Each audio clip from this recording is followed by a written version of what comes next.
Okay, good afternoon sa ating lahat mga motor. So, ito na nga, moment of waiting. Nandito na tayo sa ano na hinihintay natin na ma-review natin ito, impression ride natin dito sa motorsiklong ito. So, ito nakikita natin ay yung Access 125 by Monarch. So, ito yung sinasabi na isa sa mga trail bike na talagang swak na swak para sa mga mahilig mag-off-road, mahilig mag-adventure, mahilig mag-trail biking. So ito yung motorsiklo na talagang babagay sa iyo.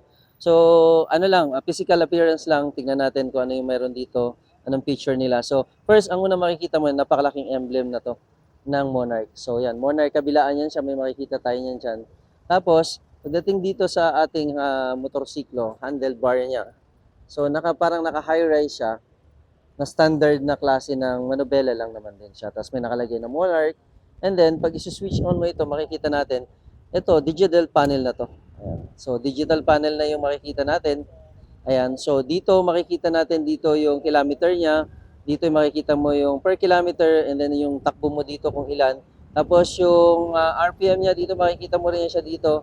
And then yung indicator for the fuel. Ayan, and then siyempre left and right makikita natin, tingnan natin. Okay, so ayan, makikita mo yung indicator ng left and then right. Ayan, right turn, left turn. Tapos pag ni-start mo siya, makikita mo raraning dito yung kanyang RPM niya dito. Lalabas niya dyan. So, from dito sa left na ano natin, handlebar, so makikita natin dito yung high and low niya. And then meron, ito, what unique this may pass na to. Ayan. So ito, may nakikita natin yung pass. Ayan, ayan, may pass siya. And then, okay, siyempre turning ng kanyang signal lights. Ayan. Tapos high and low. And then hazard. Ayan. Ito. High and low niya. And then ito yung high and low din na to. Ayan. So, ito yung pang quick. Ito yan siya. Ayan. And then dito naman sa kabila, makikita natin yung starter niya. Starter. Ito yung starter niya dito. Ayan. So, tapos ito yung throttle ano niya, kakaiba, di ba? So, parang pang mga ano yung sports bike, dirt bike, ayan. Pit bike, ayan, style niya. Tapos, pagdating dito sa harapan, makikita natin, ito meron siyang parang ano dito, parang may nakaabang na dito na metal frame na pwede mong paglagyan dito ng box dito sa portion na to. So, I don't know kung ano pwedeng mailagay, pero mostly, my idea is pwede ka maglagay dito ng toolbox o kaya emergency kit box or another box na pwede mong paglagyan para for safety na siya. Tapos dito makikita natin, yan, kita natin LED, yung kanyang signal light. So both naman yan siya. Tapos yung headlights niya, LED siya. Tapos meron siyang day running light dito. May circle, may halo siya dito.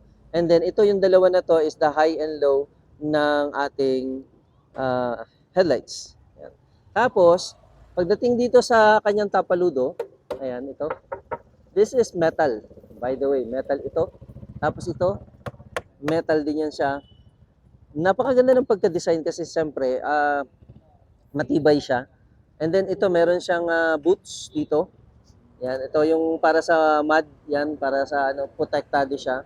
And then, meron siyang, ayan, meron ditong parang warning device dito na nilagay nila. So, para visible, paggabi makikita. And then, dito meron tayong kinds ng, ano niya, ng brake niya.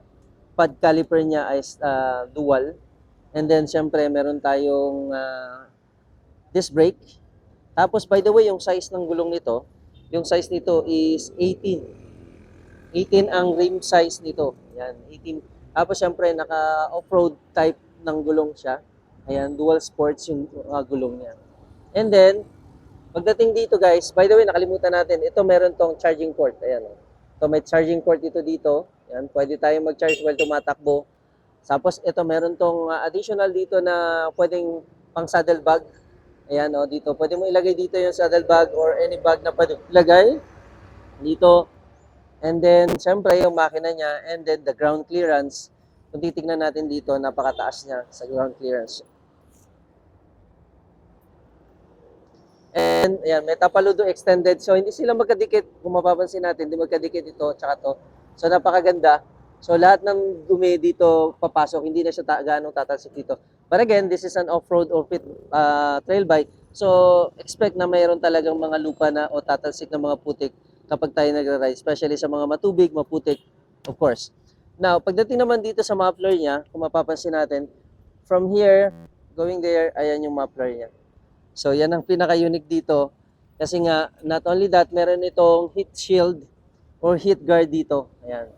So, ito yung heat guard niya, tumutulong para maprotektahan yung binti natin sa mga, halimbawa, medyo mainit. Tapos, syempre, kung halimbawa maalangan ka sa biyahe, pag nadikit dito, hindi automatic directly doon sa tambucho, kundi dito muna siya.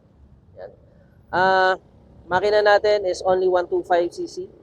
Ayan. So, of course, this is semi-manual, semi-automatic po ito, basically. Spark plug, engine, and then meron tong kick starter, ayan. And then brake niya, kung mapapansin nyo, napaka-solid, bakal na bakal dito. Tapos itong foot peg niya, yan, nabibend ito. So, ito maganda rito. So, hindi madidisgrasya yung binti mo rito kapag halimbawa nagkaalangan kasi natutupi siya.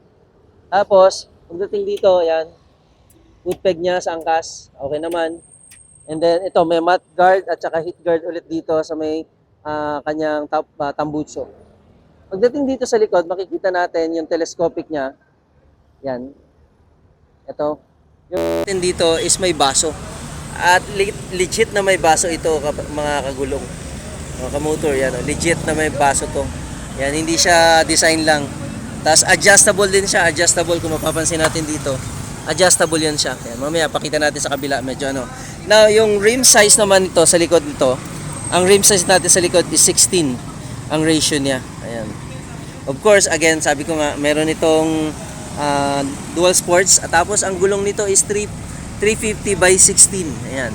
350 by 16 yung size ng tire niya.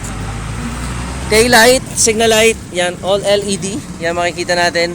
All LED to, signal light dito. Pagkatapos dito, makikita rin natin dito, yan. Like what I said, adjustable ito mga kamoto. Yan. Unlike sa iba, hindi ma-adjust. So, by the way, yung brand nitong fork natin ay ADK. Yan. ADK, shock absorber. Yan. Tapos, syempre, like what I said, ito ay semi-automatic. So, manual ito. So, yan, may sprocket, kadena. And then, ito maganda rito mga kamotor. Ito makikita natin. Yung angkasan nito, ito natatanggal ito yung angkasan nito. Tapos ito, pwede ito, naka-built-in ito for heavy loads. Katulad ng, pwede mo na siyang lagyan agad ng, ayan, may bracket na siya. May mga pwede nang lagyan ng bolt para sa yung top box. So, tagalin natin. Para pakita ko lang sa inyo. Ayan. Ayan. So, pag natanggal na natin, panihila natin ito, yan ay makikita nyo. Pwede na siyang lagyan ng top box or kargahan. Ayan. So, tas kakabit mo lang, babalik mo lang siya ulit. Ayan na siya. Okay. So, one of these days, ma-review natin siya. Magkakaroon naman tayo ng drive test impression natin patungkol sa motorsiklong ito. So, for now, yan lang muna yung may bibigay natin. Abangan nyo yung next video natin for the ride impression ng ating Skygo Access 125 by Monarch. Thank you!